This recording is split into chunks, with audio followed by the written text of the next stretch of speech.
Ito ang inyong lingkod na nagbabalik upang magbigay ng mga balitang walang bias at pawang katotohanan lamang. Ito ang Bayang Pinas. Ang isyong ito ay naging usap-usapan sa buong bansa at sa iba't ibang social media platforms. Lagot na nga itong si House Speaker Tambaloslos Romualdez at ang kanyang best friend na congressman na si Saldico dahil nga napatunayan na sila ang humahawak ng budget ng bayan. Mas malaki ang kanilang kinukupit kaysa nailalabas para sa pag-improva ng ating bansa. Kamakailan lamang ay ibinulgar nitong si Vice President Inday Sara Duterte na 2 tao lamang ang naghahawak ng budget sa pera ng kaban ng bayan at dito nga natin makikita na itong si Tambaloslos Romualdez at pati na rin itong si Saldico na ito ang tunay ngang humahawak sa budget ng ating bansa. Ito ay napag-alaman dahil nga merong itong post nitong si DepEd Secretary na si Sani Angara na sinabi niya sa kanyang post na naglabas na umano at inaprubahan na ni Tambaloslos Romualdez ang budget ng DepEd or Departamento ng Edukasyon.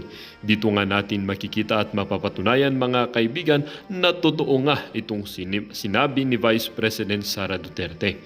Talagang kapag ang Duterte ang nagsabi ay totoo at hindi nagsisinungaling. Hindi nga tuloy maiwasan ng ating mga netizen na magbigay ng kanilang mga hinaing. Grabe, hindi siya ang nangbudol. Iba nga ang presidente. Budget pa more. May God bless our beloved VP Sara or VP Inday Sara Duterte. Never again. Akala ni Romualdez na manalo siya as president for 2028 presidential election. Ngunit the more na ginigipit si VP Inday ay mas lalong malakas ang taong bayan na sumusuporta kay VP Inday Sara. God will lift up her despite so many diversional tactics na ginagawa ni Romualdez at Saldico. Totoo yan, taga-Tacloban din ako simula nung naging tao ako 57 years ago from my parents. Mga Romualdez na nga ang may hawak ng Tacloban, walang pagbabago. Kaya pag umuwi ako, ayaw kong tumapak ng palengke. So sad lang, hindi pa rin napapaliran ang mga Romualdez. Anong klaseng merkado yan? Mabaho at madumi. Sino ba ang mayor at congressman dyan? Bakit hindi na-improve yan? Walang mga kwentang mga opisyales kung sino man sila.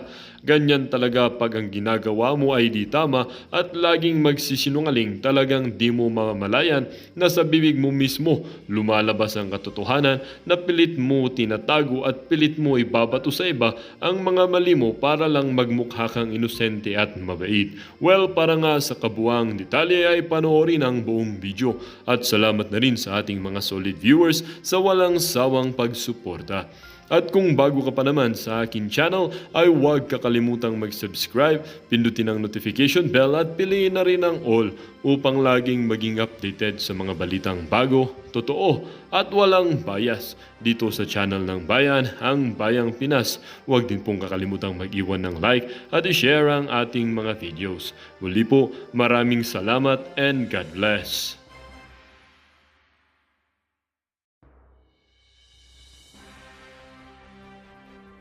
Ayan Oo, dito mismo. No, welcome, Ferdinand R. Marcos Jr., President of the Republic of the Philippines. Dito sa harap ng libo-libong tao. Ewan ko kung may libo ba to. Siguro pinakamarami dito yung media. Oo nga, alam mo naman natin, puro media mga tao dyan. So ngayon, dito, sinabi mismo ni Angara na, eto, DepEd Angara, pumiyok pa ako. Harap-harapang nadulas sa speech. Sa speech binuking si Tamba. Ay, naku po. Harap-harapang nadulas. So, si Tamba nag-approve ng budget. Ako, eto na nga, lumabas na nga yung sinasabi ni VP Sara. Todo deny pa kayo ha. O ngayon, may video na. Hindi lang mismo si VP Sara ang nagsabi, kundi si mismo, sa harap pa mismo ng Pangulo. Grabe naman. Tapos nagtawanan pa sila. Happy. Kaya nga ngayon napagtatanto ko, mga banateros, na baka talaga si Romualdez na yung presidente natin. Kasi biruin mo sasabihin nito ng isang DepEd Secretary na si Angara na sinabi niya rito ay dagdagan naman daw ang budget ng DepEd Secretary or ng DepEd, no? Dagdagan naman daw yung budget. So nandun yung Pangulo. Alam mo yung pag-iisip na pagtatanto ko na hindi na talaga si Marcos ang presidente. Pero mo, mas may karapatan pa siyang magbigay ng kaysa sa kay Presidente Bongbong Marcos. Kaso malang parang may nakakahiya lang ito kasi pero mo imbis na okay sana kung Pangulo, sana bigyan mo kami ng dagkaragdagan na budget, di ba? Kaso ang pinlokram, ang tinawag na pangalan ay Romualdez. Okay, ito play natin para lubos niyo maunawaan. To our beloved and ever supportive First Lady, Ma'am Lisa Araneta Marcos. Isa rin po siyang guro ng abogasya sa West Visayas State University. Yan. Isa siya sa mga pinaparangalan namin. Happy Teacher's Day, ma'am. At sa ating napakagaling na political leader, ang Speaker ng House of Representatives, Speaker Martin Romualdez. Kaya pakinggan nyo. Tumingin. Sana daw madagdagan yung budget ng Department of Education. Sabi ni Angara, sana madagdagan po ang budget ng Department of... Sana daw madagdagan yung budget ng Department of Education, Mr. Speaker. Wala na. Panalo na. Thank you. Approve daw. Approve.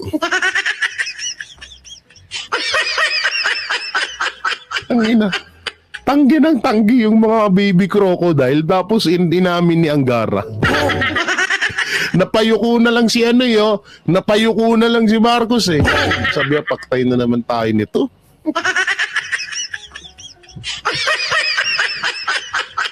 Sabi ni Marcos, yari na naman tayo nito, booking na naman tayo. hindi ba nag-iisip? Ako na naman ni babash nito. Una po si Speaker at ang Chairman ng Appropriations. At andito rin po ang ating Chairman ng Basic Education, Congressman Roman Romulo, at ang ating mga kinatawan ng QC, and of course to our host Mayor, Mayor Joy, and the Metro Manila Mayors, to our DepEd Execom, to our RDs, Regional Directors, our host RD, Ma'am Joyce of NCR, good work. Sa lahat po ng teachers from all of our regions, magandang araw. Happy Teachers Day, nabati ko na po kayo. Pero kailangan, maraming nagpapasalamat sa akin kanina. Sasabihin ko sa inyo, ito ang taong dapat pasalamatan ninyo mamayang konti.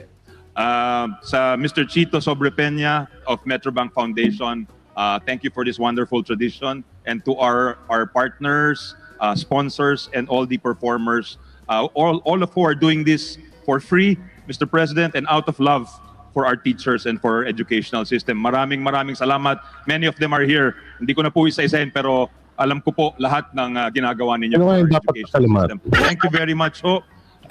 Hindi ko po isa-isahin pero mula nung inappoint po ako ng ating mahal na Pangulo, meron tayong nakikita at nararamdaman na mga magpagbabago, mga makabagong programa, mga magandang benepisyo. Umikot ako kanina, panayang pasalamat nyo sa akin. Sabi ko, hindi nyo dapat ako pasalamatan. Ang pasasalamatan po ninyo ang mga tao na binati ko po kanina at maririnig po natin. No other than the highest official of the land. Isa po sa unang sinabi niya sa akin, alagaan natin ang ating mga guro, mahalin natin ang ating mga guro. Wow. Dahil sila ay nasa puso ng ating sistemang At hindi niyo po alam, ang lolo at lola po ni Mr. President, si Don Mariano Marcos at si Doña Josepa ay mga guro, and no less than our First Lady, Ma'am Lisa Marcos, ay Anong connect? Turo na. For how many years, ma'am? 20 plus years sa iba't ibang paaralan. Palakpakan naman po natin yung sakripisyo at kontribusyon sa atin.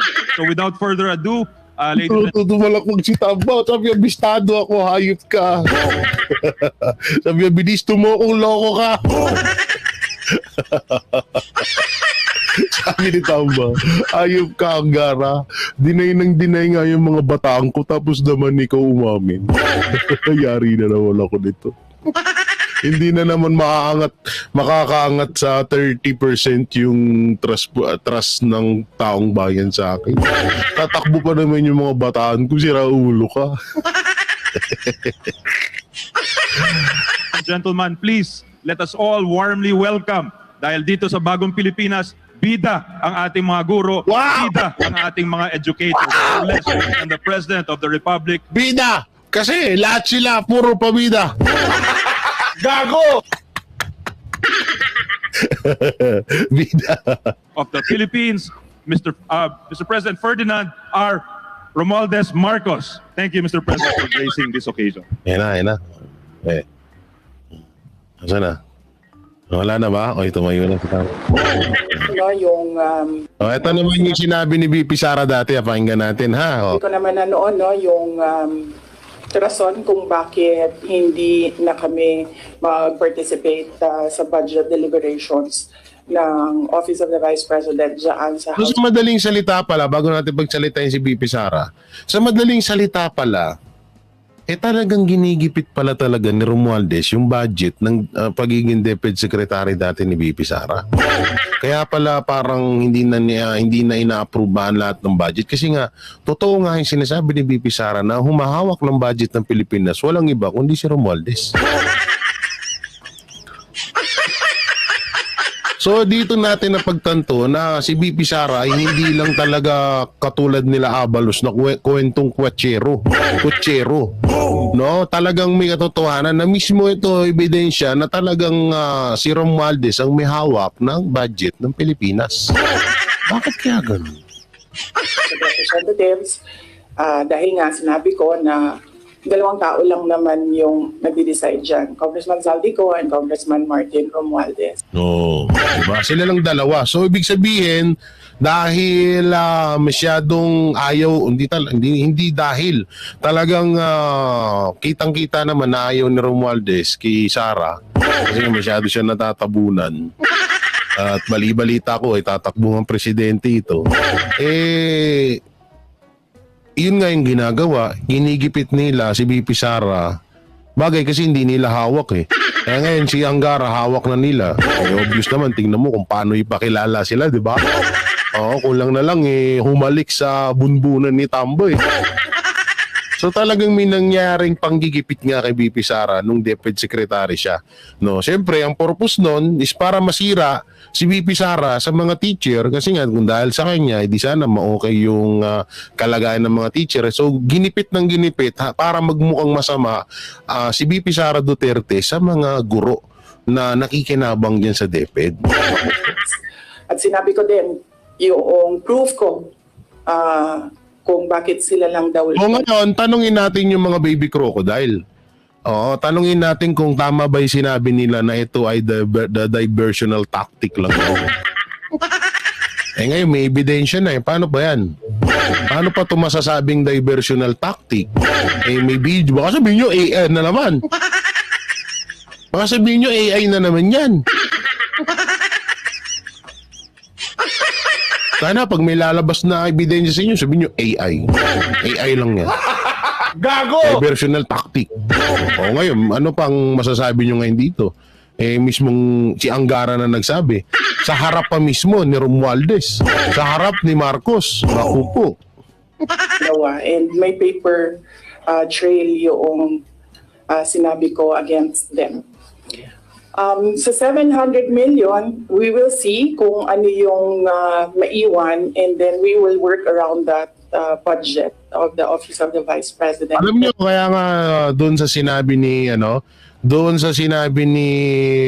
ni VP Sara na ni Angara na may pagbabago. Meron naman pagbabago eh.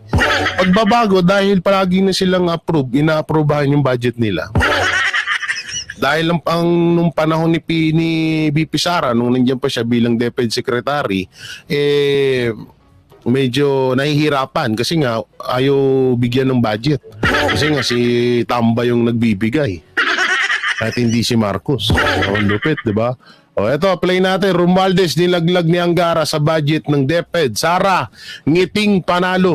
Ito yung dalawang nakaumawak doon ng budget ng Pilipinas. Sa kakatapos lamang na selebrasyon ng Teachers Day kung saan nagkaroon ng speech si bagong DepEd Secretary Sani Angara ay sa kanyang speech pinatunayan lamang niya na ang dalawang ito na sina Zaldico at Martin Romualdez ang talagang humahawak ng budget ng Pilipinas. Yan, oh. Sa kanyang naging speech ay humiling ito sa harap mismo ni Romualdez na sana'y dagdagan ang budget ng Department of Education at walang pag-aatubili pumayag itong si Romualdez. Grabe.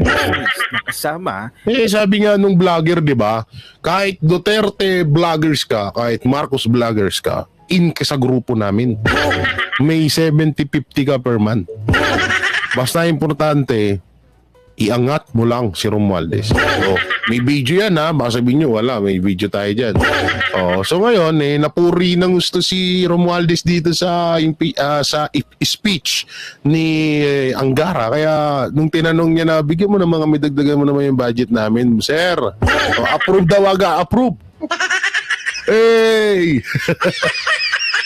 Di ba? itong si Liza Marcos. So, totoo pala ang naging revelasyon ni dating Deputy Secretary at Vice President Sara na sina Zaldico at Martin Wala na. Romualdez Buong-buko na. mahawak ng budget ng Pilipinas. At kapag hindi ka kaalyado, tapyas ang budget mo.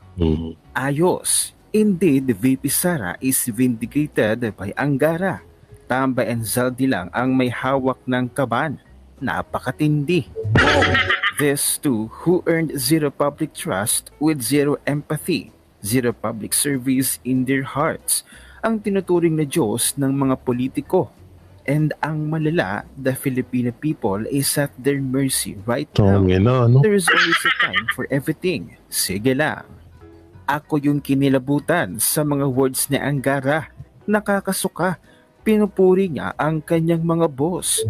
Inside, ano kayang naiisip niya? Sana nakakatulog ka na mahimbing sa mga sinabi mo. Grabe, no? Pero buti na lang, hindi malay nyo talagang sinadya ni Angara yun. Parang, alam mo yun, pasimpleng banat. May mga ganung banat na parang may mga ganung banat dadaanin sa joke. Minsan dadaanin sa ganyan. Kung nga rin, pinupuri ka, pero deep inside, wow, English yun deep inside, ang pagbanat mo sa kanya sa ganun pamamaraan. Ako sa'yo, Romualdez, tanggalin mo si Angara. Ipalit mo si Benny Abante. Gago! Kaya sino ba? Ay, sa senator lang ba pwedeng umugot ng DepEd Secretary? Hindi ko lang alam. Sino ba? Si Subiri yan. Ilalaglag ka ni Angara. Ako po.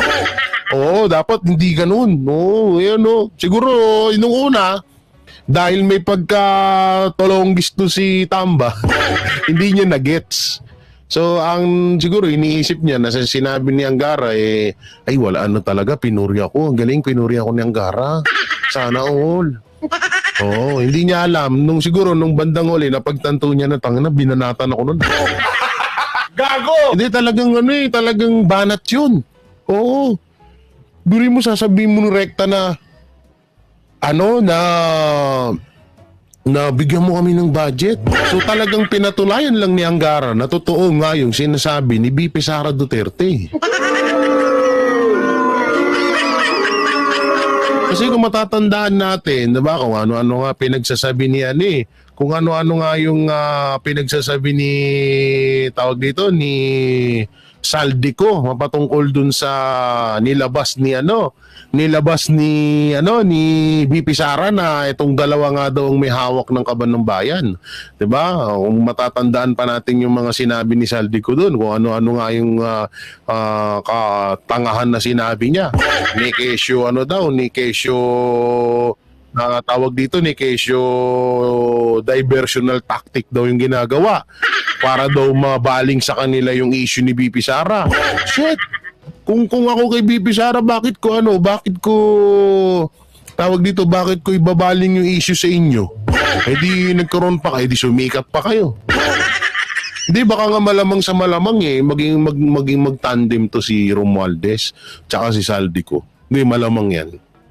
Kasi todo sila pa impress ngayon Todo sila pa sikat Baka kung hindi si Rapi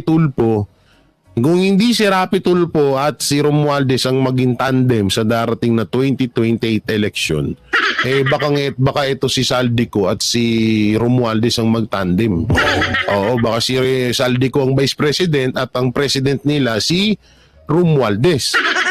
O pwede rin naman si Tulfo, kasi may bali-balita, yan ang magiging bata ata ng Marcos, si Rapi Tulfo. No? Si Tulfo at si Romualdez ang vice president. Ewan ko kasi si Tamba hindi magpapatalo yun. Oo, hindi magpapatalo si Tamba na, bakit mo ko gagawin? Ako yung dapat ako yung dapat na maging presidente. Hindi ikaw.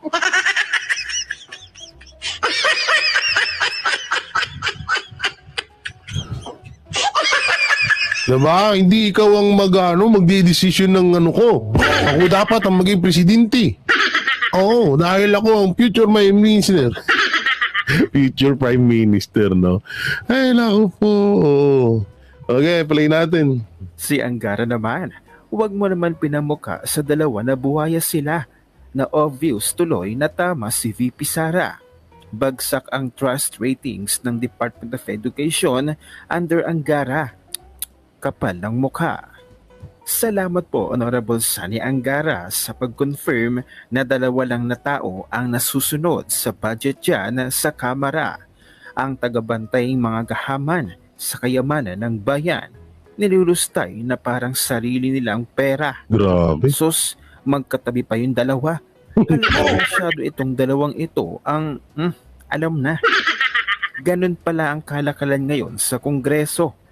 Insertion para sa korupsyon. Talagang harap-harapan yun ang sinasabi, no? VP, hindi siya nagpagamit. Totoo ang... Then baka nga, ayan nga rin yung suspecha ko dyan eh. Baka gustong kontrolin ng administrasyon si VP Sara. Ngayon, dahil hindi nila napapayag at hindi sumang-ayon sa mga kagustuhan nila, ang ginawa nila, ginipit nila ng ginipit at para masira si VP Sara sa taong bayan. Oo. Baka ganun nga, kaya nga totoo itong nasa comment na to. Pero eto nga, may isa pa ho tayong papanoorin. Oo, may isa pa tayong papanoorin na video na talagang huling-huli po at may with evidence kung gaano kaganda ang public market sa Tacloban. Gago! Pinasabog ang baho ni Romualdez ng kababayan niya sa Tacloban. Iboboto nyo pa rin kaya? Eto, panoorin natin. Huling-huli at ibinida ng isang netizen. Sinangunang patong palengke na to ha. Ito hindi ko naman po sa nilalait Ang inaano ko ho dito. Kung punta kayo ng Davao, tapos pagbasihan nyo kung ano mas magandang public market dun. Biruin nyo, lugar pa nila to ha. Lugar pa mismo ni Romualdez to. Pero tingnan nyo, ang kalat. Kung gaano kabaho at kadumi ang public market. Grabe, no? Kung gaano daw kabaho at kadumi ang public market sa Tacloban. Sa Tacloban, sa baluarte ni Martin Romualdez. Yung mga simento, butas-butas. Sana public market, siya nang una pang public market yung style na yun halos sa Davao, kahit nga sa ibang lugar, sa Taguig na lang public market namin. Punta kayo doon, aircon pa. Gago! May court pa sa taas. Ang ganda pa, linis. At para sa buong detalye, panoorin natin ang video hanggang dulo. Kung sino pa nga daw ang nagpamudmod ng napakaraming pera at ayuda sa taong bayan. Ay tila baliwala ang kanyang pinaghirapan dahil matapos ang isang buong taon pamahagi, pamumudmod ng ayuda at cash sa taong bayan. Abay siya pa rin ang pinakamababa ang trust rating. Ito nga yung nakakatuwa dyan mas mataas pa ng trust rating si BP. Ewan ko minsan nakakatanga na lang yung mga bumabatikos kay BP Sara patungkol sa trust rating. Pinagtatawanan nila si BP Sara na bumaba ang trust rating nito. Pero hindi ka magtataka, tingnan niyo yung mga boss nyo. 50%, 31%. Hindi ba mas nakakahiya yan Unang-una, ito, si Bongbong Marcos, presidente yan. Dapat di hamak na mas mataas ang trust rating ng taong bayan sa kanya dahil siya ang presidente ng Pilipinas.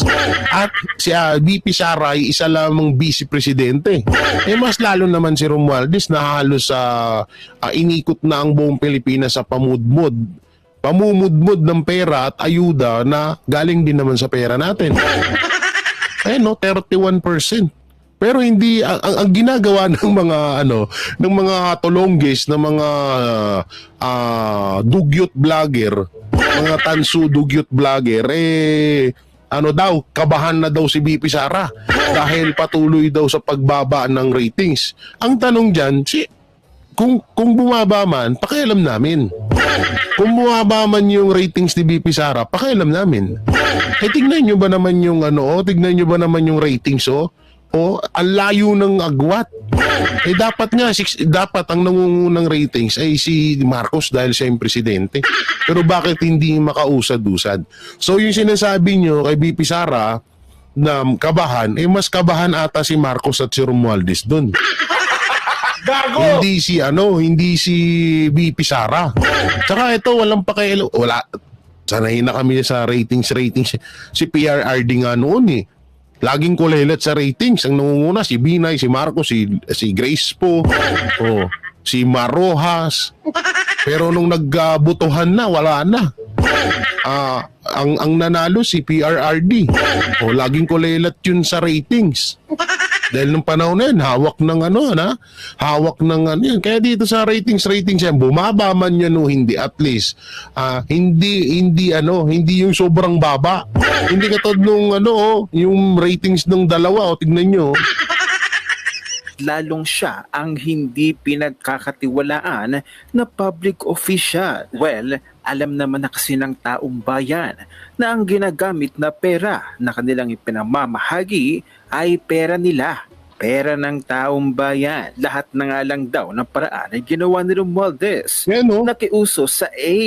Ay kaso, naging budoy. Tila hindi alam at hindi aware itong si Romualdez. Tuwang-tuwa pa siya, Kaya lang naman nagpupunta. Ang tuwa siya sa kabnormalan niya. Gago! Sorry. Hindi natutuwa kasi ako dito sa video to. Tuwa siya sa kabnormalan niya, Ay, naku po.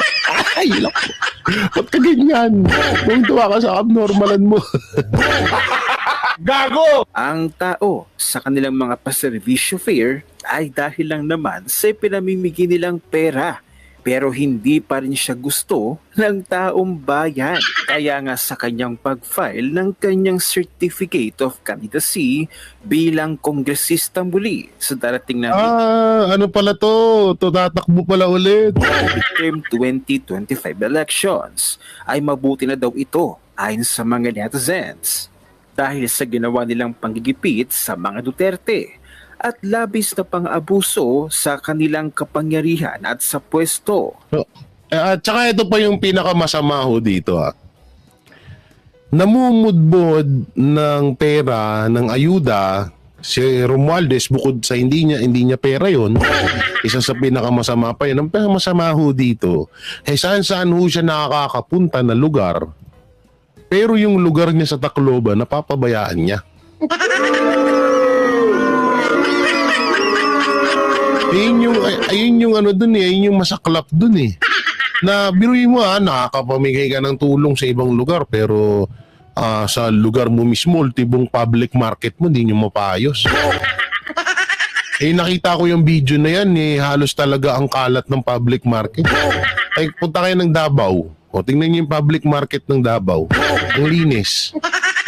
Wala makitang mga upos, wala makitang mga basura. May basurahan pero andun napakatagong-tago at hindi mo maaamoy. Yung public market nga nila is yung kung wala ka pa dun sa bandang isda, hindi mo maaamoy na mabaho. Normal na yan. Pag palengke, may amoy isda, may amoy karne. Pero dito sa Tacloban, hindi ka pa nakakapunta. At video pa lang yung napapanood mo, mukhang ang baho na. Sorry po sa mga taga-Tacloban hindi ko naman po nilalait. Pero kung iisipin nyo kasing maigi, nakakatulong ho yang namumuno sa inyo dyan sa iba't ibang lugar. Pero pagdating dyan sa inyo, napag-iiwanan na kayo. Old design na po yung public market nyo. Lahat po ng mga public market sa Pilipinas, hindi naman lahat may mga katulad pa nito. In-upgrade na, maganda na ho maganda na ho tignan at napakalinis na ho ng mga public market sa Pilipinas. Diyan na lang ata sa Tacloban yung nakita namin ganito. No? Eto nga yung video inilabas na panoorin natin. At pagandahin. Kaya't sa video Yan, no? binahagi mismo ng kababayan ni Martin Romualdez sa Tacloban ay dito kitang-kita kung gaano kabaho, gaano kadumi Dito ang public market ng Tacloban. Kitang-kita mong tila hindi tingnan niyo yung tingnan niyo yung semento, tila na pag-iiwis. Kitang-kita Ayan, mong tingnan mo yung semento, butas pa. Ultimong kalsada, di mapayos. tila hindi organized, tila na pag-iiwanan. At kung ikukumpara natin sa ibang mga public markets sa iba't ibang lugar, malayong malayo ito kung titingnan mo at ipagkukumpara sa iba. Nakita niyo ba mga kasweet kung gaano pagmasdan ay tila mabaho? Akala mo sa India Gago! Ganito yung mga public market sa India, di ba? At ganoon din, tila kadumi.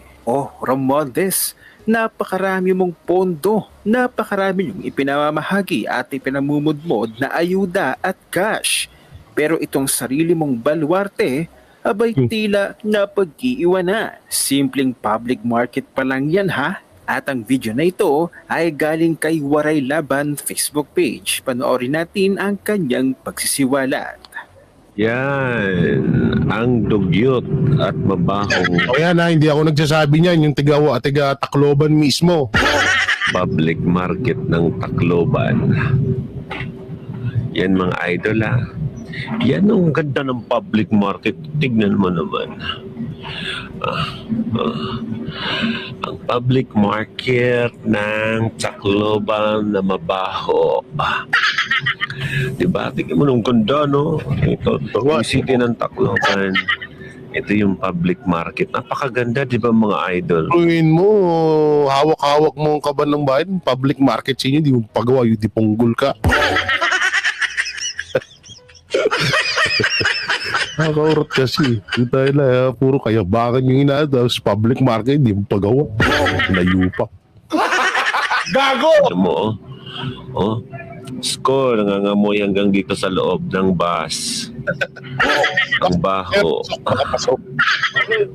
Ayan, di ba mga idol? Apakaganda, apakadugyot ng public market. Grabe, no?